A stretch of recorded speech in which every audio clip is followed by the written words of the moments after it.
Am I the a-hole for ruining my brother's marriage because his wife left me at the pool? I'm a 19 female, had surgery a couple days ago to get all 4 of my wisdom teeth out, and because I have a really bad fear of dentists, they had to drug me pretty hard for the removal.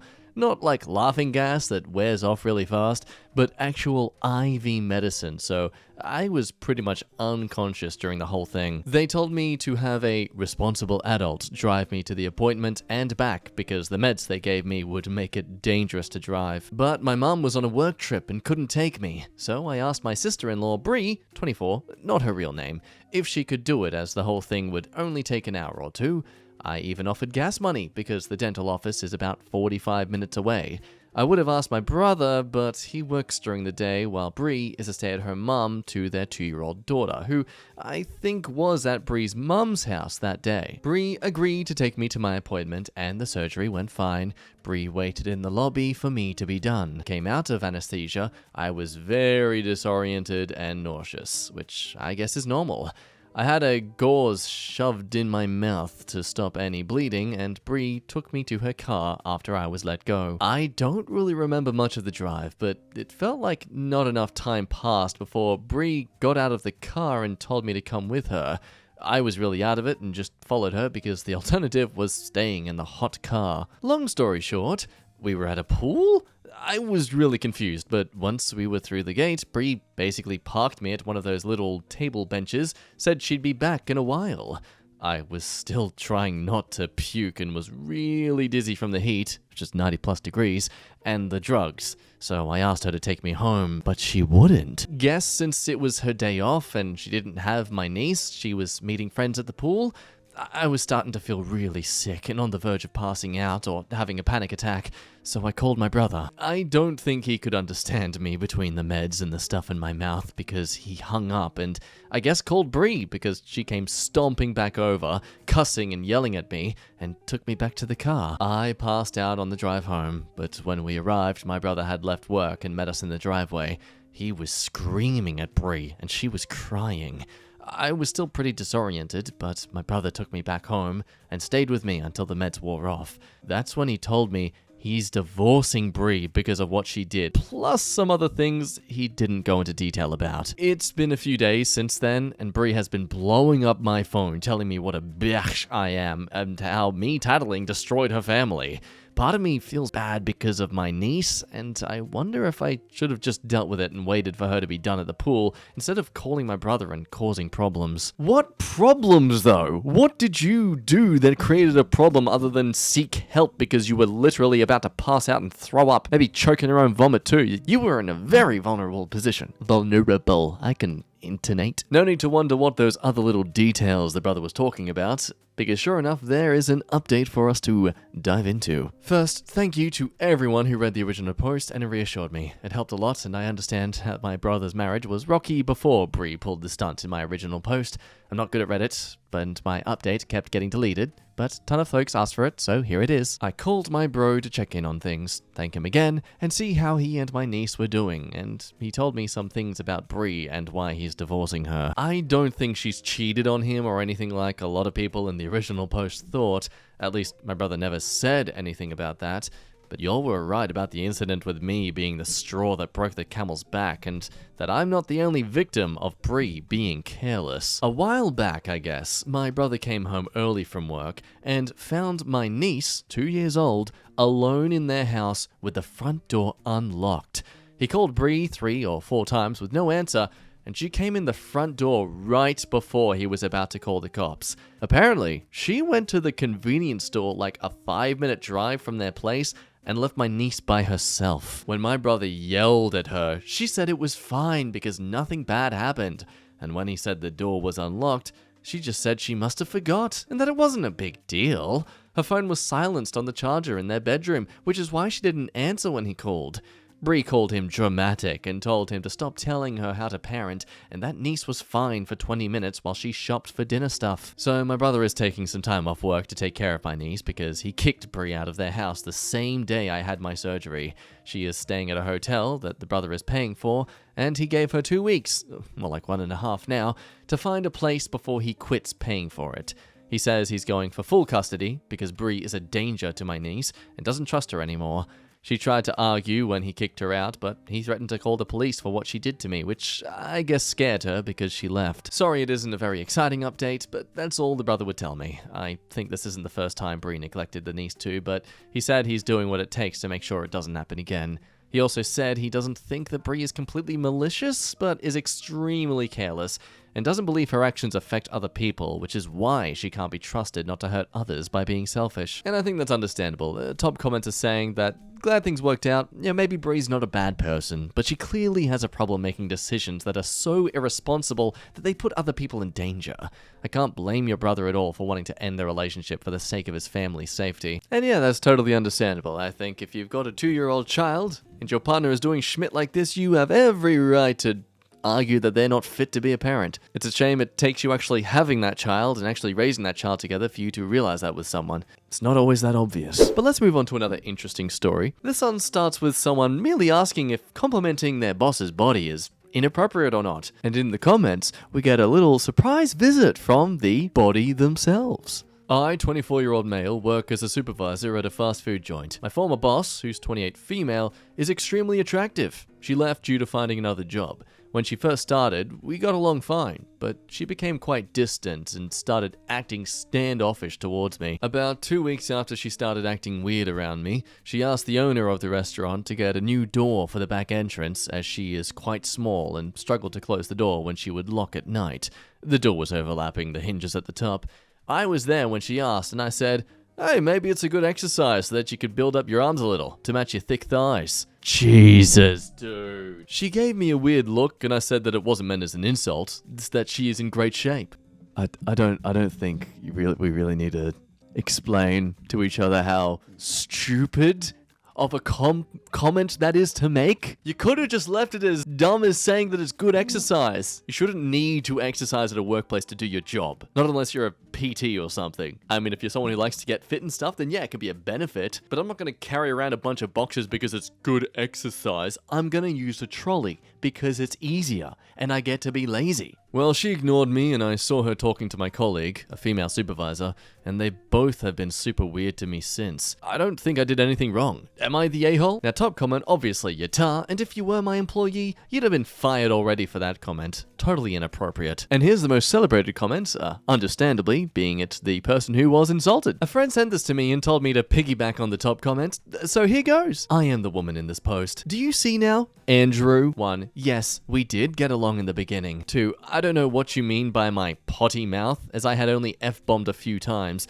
one of which you felt it appropriate to respond with, frick? Frick. Then, almost chanting to yourself, don't say anything, there's a lady. Don't say anything, there's a lady here. I caught you staring at me multiple times, and I asked you to keep professional eye level. Megan, the other supervisor, informed me that your ex made some claims about things you did to her, so major creep vibes right there that already solidified your creep vibes. Also, you stink. How many times did I have to address the staff on personal hygiene? Even after a day off, your clothes stank of sweat. 6. I did approach head office, and you know what I was told? Oh, he's a good boy. Sam thinks he has a great potential. Yes, I left because of the toxic work environment where some middle-aged men in their big-ass BMWs thought I was being dramatic. So yeah, we can only hope that this person actually takes it all on board as a very necessary awakening to just how much of an a-hole they are. Moving on to some more alleged a-holes. This story being, am I the a-hole for not letting my best clarinet player march, which caused him to quit band in retaliation and left us in shambles. I'm a band director for the local high school band. My best clarinet player had gotten surgery on his spine in 2021.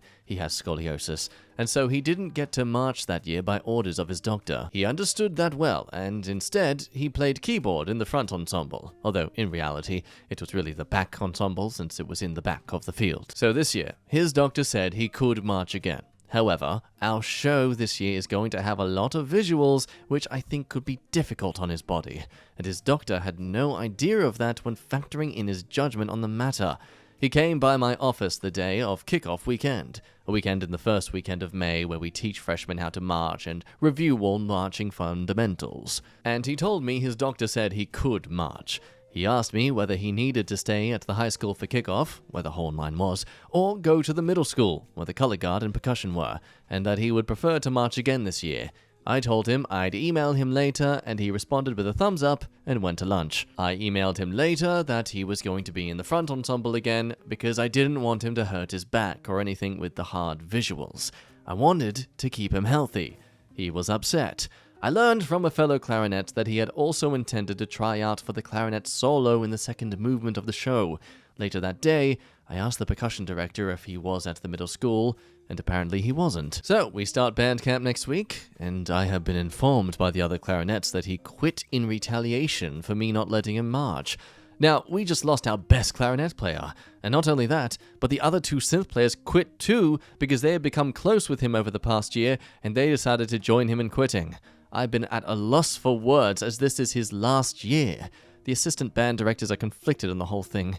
We have no synth players, and none of the other percussionists are able to do the sound effects in the show, as they are already playing instruments. Am I the a-hole for not letting him march to protest his back, which caused him to quit in retaliation? Now, edit, I just got off the phone with his parents about the matter, and they are explaining to his doctor about the visuals, should he choose to return. Straight to opinions, yes, guitar. The people in the best position to assess the state of his spine are his parents and the doctor. If they are not putting up red flags, why should you? And yeah, that's totally valid. He's a teacher, not a health professional. He can't really be the one to say yay or nay like this. But he's a teacher. And I'm sure if any of us are familiar with Karens in the world and the nightmare of legal troubles that is being responsible for other children, I honestly think Nita. Because the doctor's advice was based on this information that at this point wasn't actually based on the true circumstances. If he just let it happen and they're suddenly wearing some extra equipment and his back snaps out again, that's not on the kid. That's going to be on the teacher. Parents will make sure of that, especially if this is America. What, you think that healthcare system's just going to be totally fine? That's not going to put the parents out of pocket even more? This comment does bring up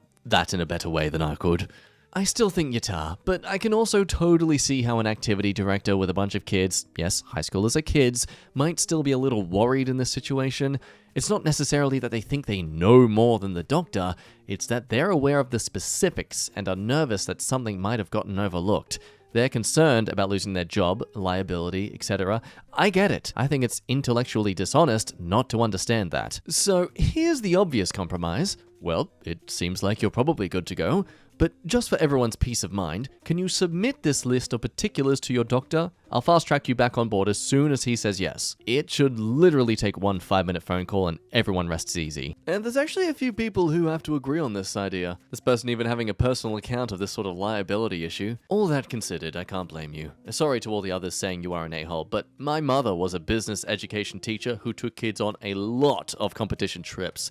This is a woman who likes to have fun. She likes to have a couple adult beverages and laugh. She had her head slashed open one Independence Day and was hitting on the freaking medics for frick's sake. And when she had to take kids anywhere that wasn't their school grounds, she was a goddamn nun. The realities of liabilities are extreme. Schools wouldn't have off-site events whatsoever if they could help it.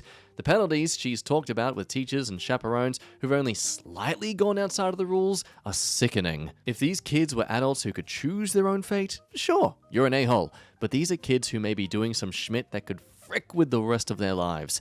And the fact is that you will take the blame if you didn't stop this, and this kid got hurt. Hedge your bets, play it safe. You did what was right. So yeah, ultimately I think that becomes a case of personal opinion. Ultimately seems like he should have just taken the smarter route of getting an approval from the doctor based on the new info and not just simply being someone who walks around with an instrument. Let me know what you think though down below. For now though, let's move on. We'll move over to Am I the Buttface, where we visit a parade in China. Basically there's a lot of red flags. Am I the buttface for telling my partner not to make out with someone else? Ah, yeah, absolute a-hole. You're so rude. How dare you? A month ago, my partner, Max, brought up being in an open or polyamorous relationship. I told them I'm super uncomfortable with being in an open relationship, and I wanted to be monogamous, so they agreed we'd be monogamous. This is where I may be the buttface. Me, Max, and our two other friends, Rowan and Eve, went to a club. We obviously got pretty drunk. As we're there, Rowan asks if they can kiss us. We all say yes, so Rowan goes around and gives everyone a quick kiss on the lips. Max looks to me and asks if it's okay if they can do that too. I say yes, thinking they would give a quick peck to everyone, but Max immediately turns and starts making out with Eve. I'm uncomfortable at this, but don't say anything because I'm drunk and we're in the middle of a crowded bar. After a good few minutes, they stop and continue on with our night. The next morning, Max asks if kissing other people is okay. I say, yes, but I want to talk more about it later since I have some boundaries. After I get home, I put my thoughts together and send them a message saying that I don't want them kissing strangers or making out with anyone, but a quick peck on the cheek or lips between friends is okay. Max says they accept this, but they're upset I didn't tell them I was uncomfortable when they made out with Eve. I say that for multiple reasons. I couldn't tell them when it happened because, well, I was drunk and we were with close friends, so it would be awkward or inappropriate to bring it up. Also, setting boundaries is already hard for me because of past trauma. I need time to put all my thoughts together, or it's super incoherent, and the last two being things I've already discussed with them. I also tell them that they should have known making out with others isn't okay, since I've repeatedly told them before that I don't want them making out with or having it on with other people, and when they do it, it hurts me. Max then got on to say that they can't change who they are, that by not telling them immediately when they cross a boundary, I'm just like their ex, who would hold problems over their head during arguments, and that I'm trying to manipulate them. I explained that I don't want them to change as a person, but to think critically about their actions. That there's a difference between needing a few hours to put together my thoughts and feelings versus keeping something buried just to bring it up again in an argument to lord over the person months later. And that I would never try to manipulate them, and I'm actively afraid of doing that. Max said I was a buttface for being upset when I gave consent and not telling them I was uncomfortable when it happened. I gave consent to a quick kiss, not to make out session, and that I shouldn't have to remind them that it's not okay when we're in a monogamous relationship. My friends agree with me, but Max and Eve thinks it was fine, and I'm just being overdramatic. Of course Max and Eve are going to say it's fine, they're the ones who are making out. And the top comment says the exact same thing, even suggesting to probably keep an eye out for those two. Sounds like their behavior together is a little odd. And you're right to think so, because the OP responds, I don't think you're that paranoid. They're best friends, which is fine and all, but they also used to hook up before we started dating. You don't have a partner. I'm sorry, you need to realize this. You have a friends with benefits that is only with you loyally because you're hot right now for him. I didn't really have an issue with it at first, but lately I've noticed Eve complained about Max hanging out with me, and when we were at a party together, every time Max would start getting affectionate with me, Eve would call them over or pull them away. Yeah, seriously, based on everyone being in a bar, my estimate is that they're all around 21 to 22 years old and trying to justify nonsense by using youth as an excuse. Opie is not the buttface for being upset and will be you're the buttface to themselves if they stay in the relationship. Some people even go on further with the accusations here. A month ago, my partner Max brought up being in an open or polyamorous relationship. Max wants your permission to cheat because they are already cheating. And Opie responds again, again, we're visiting China, people, Chinese parade. I don't think they were actually cheating on me when they brought it up, but their reasons for it were suspicious, and I quote, I just like messing around with other people. It felt all very weird. Okay, I've had a guy say this to me when we were together for 3 years, living together for 1. I stupidly believed he wasn't cheating. Found out the hard way, he had been for a while and was trying to get the green light so our friends wouldn't disclose it to me.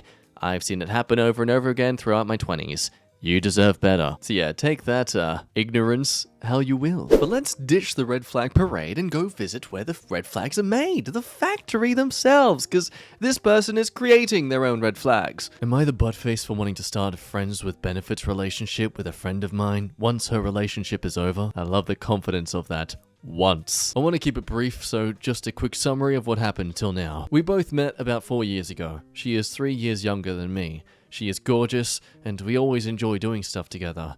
There have been a lot of flirty moments here and there, and one time, she made it pretty obvious she had a thing for me, but I was in a relationship at the time. So, fast forward to today, and she is in a relationship now. I really don't think it will last too long. Her boyfriend is having mental issues. Nothing wrong with that, but it does place a burden on the partner. And it's her first boyfriend as well. I have taken a mostly intimate interest in her recently. I just know that a relationship would not work out. Of course, I still like her as a friend and don't see her as a mere way to have it on. So I want to try and be in a friends with benefits relationship with her, once she is single again, is ready to move on, and got over him. I would, of course, ask this directly. I would only proceed with anything intimate if she agrees to or is comfortable with it. If she said no, it's a no, and I have to accept that. I have no problem continuing the friendship normally if that would be the case. A few people told me I'm the buttface on an anonymous small social media site, but I didn't give as much detail as here, and their reasons didn't make sense. So, am I the buttface here? Yes. You're still the buttface, my man. It doesn't matter how your history was or how you try and justify it. It's all cool that you still see her as a good friend, but clearly you are prioritizing the idea of getting in her pants more than having her as a friend. I mean, hey, maybe this isn't a genuine pursuit of yours. This is more just you pondering the idea. But the way you've written this, it does not sound like that. It sounds like you want to bang, and you're willing to risk losing a friend for it. Also, just this whole, I have to accept that. I have no problem continuing the friendship normally. No, you won't continue it. You'll be passive-aggressive, especially when she starts getting it on with other guys casually, just, as her way of moving on. This top comment dives deeper. You're the buttface because you're straight up not respecting her relationship. You're working under the assumption that it's going to be a short-term thing. And that's super disrespectful because this is a relationship she has chosen to be in. You should be aware that if you ask her this while she's in a relationship, there's a decent chance that she will have problems continuing the friendship normally because it may seem that you're preoccupied more with either getting something out of her or returning to the status quo of your friendship than you are with supporting her choices and being there for her when they turn sour. More people agree with this sentiment. Opie can't understand why. They genuinely think their morals are correct here. After all, he'd give her time and space. But I mean, come on, like that alone, mate. Like, I get being so attracted to someone that you know that if the opportunity arises, you'd happily smash together. But you have yet to be certain if that's a thing happening between you two, aside from what years ago. Relationships are like a stock market, mate. The history doesn't define what the future performance will be. She may have only been keen on you at that time because she was just desperate for anything. Especially if she's only had one boyfriend so far. Little reality us guys need to kind of realize sometimes it's not always because the girl's attracted to us. Sometimes we're just easy. But anyway, this comment below the OP does dive into it for them. I'll give you one. You said at one point she made it pretty obvious she had a thing for you. Now you want the friendship part you've established, but you also want to add smecks to it. But you don't want a proper relationship. Don't open that door, mate. Friends with benefits, in fact all relationships, only work when both people are on the same page. You start this, her feelings return, she gets hopeful for more, and why wouldn't she? You already are doing 80 to 90% of what couples in relationship do. The next thing you know, you are going through a messy breakup even though you never dated. Some alternate opinions though, not the buttface. Wanting doesn't make you a buttface. Neither does wanting smecks. Neither does wanting casual smecks. Neither does asking for what casual smecks you want, when the person you want it with is in a relationship situation where it's most acceptable, who has indicated similar interest when you're willing to take no for an answer. And yes, I can agree to that. But again, the problem here is that they're clearly pursuing this friendship now for something more. It's no longer a case of like, I have this friend who I find really attractive. If we banged, hell yeah. But I'm not with them just for the possibility that we'll bang. I mean, honestly, can you genuinely believe yourself to actually respect someone as a friend, an attractive friend at that, without wanting to bang them all the time? Sadly, there are people out there who just are so driven by their libido towards people and how they engage with them that, yeah, sometimes being a naturally beautiful person actually sucks. It actually makes it hard for you to trust those around you are genuinely there for you and not just for the status you give them by being around an attractive person or by hopefully getting some sort of pity smacks. You're kind of living in this constant state of facades around you. It's no surprise why the often conventionally beautiful women out there and men struggle to have affectionate relationships with people because they're constantly dealing with lies. Anyway, that's where we'll end today's stories. Thank you as always for watching. It's been a lot of fun. Hope you had a good time. Remember, drink water. I forgot to do that in the last 30 minutes. Whoops. See? I live by my morals that I tell you to live by. Anyway, you be good, love your face, remember, murder is illegal, and I will see you next time. Bye-bye.